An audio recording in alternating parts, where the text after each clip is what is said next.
સહાજ news.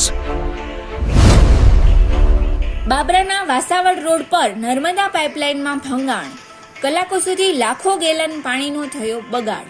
નમસ્કાર, સહજ news સાથે હું છું પ્રિયા. અમરેલી જિલ્લાના બાબરા શહેરના વાસાવડ રોડ પર ગણેશ ચિહ્ન સામે આવેલ એક ખેતરમાંથી પસાર થતી નર્મદા પાઇપલાઇનમાં અચાનક ભંગાણ સર્જાતા ભારે માત્રામાં પાણી વેડફાઈ રહ્યું હોવાનું સામે આવ્યું છે. મળતી માહિતી મુજબ સતત 3 થી 4 કલાક સુધી પાણી ફુવારા જેવી ગતિએ બહાર નીકળી રહ્યું હતું, જેના કારણે લાખો ગેલન પાણી વેડફાઈ ગયું હોવાનું સ્થાનિકો જણાવી રહ્યા છે.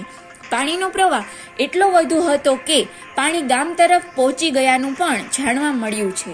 ઘટનાને પગલે સ્થાનિક લોકોમાં ચિંતા સાથે આશ્ચર્યનો માહોલ જોવા મળ્યો હતો. હાલ પાઇપલાઇનમાં ભંગાણ આકસ્મિક રીતે થયું કે પછી અન્ય કોઈ કારણસર સર્જાયું તે તપાસનો વિષય બન્યું છે. સ્થાનિક તંત્ર દ્વારા ઘટનાની તપાસ હાથ ધરાય તેવી માંગ ઉઠી રહી છે. રિપોર્ટર પ્રતિક કારિયા, સહજ ન્યૂઝ, બાબરા.